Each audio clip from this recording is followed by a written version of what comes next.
Hey guys, this is Mindcast with your host, Kevin Seaman, where we talk about what's going on in your head. Hi, this is your host of Mindcast, Kevin Seaman. Never, never, ever give up. There is a defined procedure to developing what we know as mental toughness. In this week's Mindcast, I lay out 4 of many of the mental qualities you can use to drive through the barriers and bottlenecks you might hit on your way to crushing the limits of your potential to be the individual you want to be.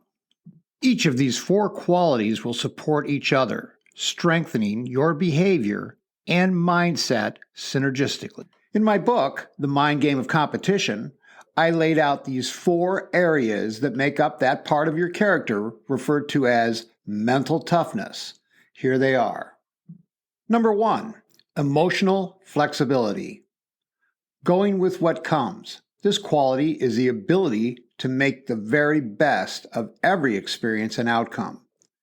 Being flexible is remaining balanced and resourceful, accepting responsibility for your outcome rather than being defensive, blaming, or rigid. If you don't accomplish the goal in the time frame you set, adjust the time frame. Be flexible. There are very few unrealistic goals, only unrealistic time frames to accomplish them. The behaviors of defensiveness, blaming, and being rigid are an Achilles heel in the individual's ability to adjust to adversity and change, and are the result of fear-based emotions. When you get to the heart of things, there are really only 2 types of base emotions: love-based and fear-based. All feelings of fear, anger, hate, grief, shame, guilt, bitterness, worry, frustration, jealousy, doubt, and insecurity are all fear-based emotions. And if you're like many people, you carry a ton of stress in the form of deep chronic neuromuscular tension. This tension actually keeps your cortisol or stress levels high. It literally keeps you in a state of fight or flight anxiety, where your adrenal glands are engaged in an unhealthy way. I personally experienced this not long after I lost my first business when I was younger. I put my heart and soul into that business. I lost my lease due to the building owner selling the property. Buying was not a financial option, as the building was in the $1 million range. At 26 years old, that was beyond the scope of my partner and I financially. I was angry, betrayed, frustrated, and ashamed. I felt doubt and hate for the individuals that negated our agreement and evicted us. I tried to take legal action, and I was told I couldn't win. There was nothing I could do. I felt helpless. I couldn't sleep at night. I started drinking more, and I was just a mess. Months later, my body started to become very toxic and unhealthy. I felt terrible. I went to the doctor, and the first thing he asked me was if I was under a lot of stress. It took me a while to get my body and mind back to health. It was my lack of emotional flexibility that acted like a curtain, closing off the reality of changing how I perceived what had happened to me and how to move past it. My fear-based self-talk would remind me every day why I was a victim and how I was treated unfairly, changing my personality in a very negative way. Until I changed my outlook, that lack of emotional flexibility would continue to make me bitter and angry. Once I understood this, I began to heal myself and come back to health. Much of your flexibility pertains to how you process the experience, your internal dialogue, and your ability to manage your emotional state. Okay, number 2, emotional strength. This is all about having a sound belief in yourself and what the outcome will be. To remain emotionally strong means doing so under extreme pressure and to continue to maintain your fighting spirit. even under seemingly impossible odds. To be emotionally strong means harnessing your greatest strength when the emotional pressure is the utmost, resisting the urge to quit, and exerting yourself to your full potential in spite of the pressure. Emotional strength is, in essence, expecting more out of yourself than anyone possibly could. To seek more for yourself, to raise your standards. Don't accept mediocrity as a crutch to the, well, I guess that's good enough standard. You're better than that. What got you here will not get you where you want to be. Now, this is not to say you should change your approach if it works for you on the levels you are now excelling at. If this is the case, it is sound in concept and principle. The key component you need to focus on is the elevation of the standards you hold for yourself each and every day. If you do this, you will be absolutely astounded at the results. All right, on to number 3, emotional responsiveness. This is your ability to remain engaged and connected with the moment and respond without hesitation. All habits are built through repetition. Your emotional responsiveness will be a product of your habits. Visualizing a successful outcome repeatedly in your mind substantiates your desired result, and this familiarizes your subconscious with what you want to achieve over and over. Hesitation often comes from an internal conflict of beliefs, emotions, and personal values. I really love this quote by Auschwitz survivor and author of the book Man's Search for Meaning, Viktor Frankl. It goes like this. Between stimulus and response, there is a space. In that space is our power to choose our response. In our response lies our growth and our freedom. This concept has helped guide me in my responsiveness, to be more thoughtful and less reactive. Number 4 on my list, emotional resiliency. Resiliency is not giving up. The ability to bounce back after a failure or a hardship. Staying on track, using that very moment when your actions didn't give you the outcome necessary to get the long-term results you desire. In my last Mindcast, I told my listeners that I have one superpower. It's persistence. This is a quality I highly suggest you exercise and develop in your life. Once you find something you want, you don't care how many setbacks or failures you have to endure. They are just speed bumps in the quest to complete the desired outcome.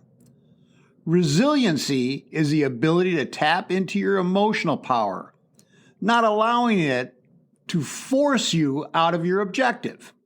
You become what you think about most of the time. I have a favorite saying, your mind always moves in the direction of your dominant thoughts. The result of this profound principle is you get what you focus on. When you focus on your problems, your mind will be problem-focused.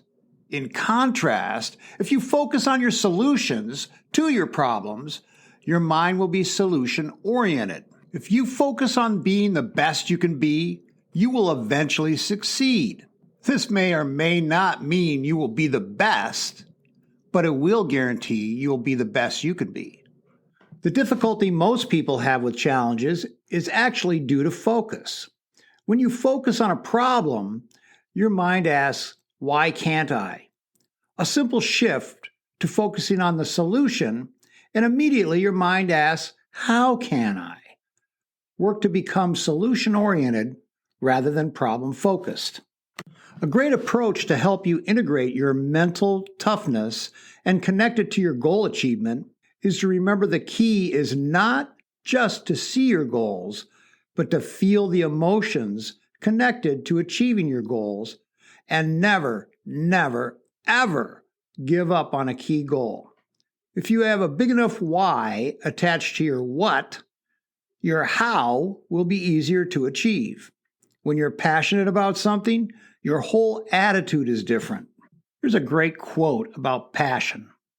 I have missed more than 9,000 shots in my career. I have lost almost 300 games. On 26 occasions, I have been entrusted to take the game-winning shot, and I missed. I have failed over and over and over again in my life. That's precisely why I succeed. Michael Jordan. A person's will is one of the most powerful forces in our world.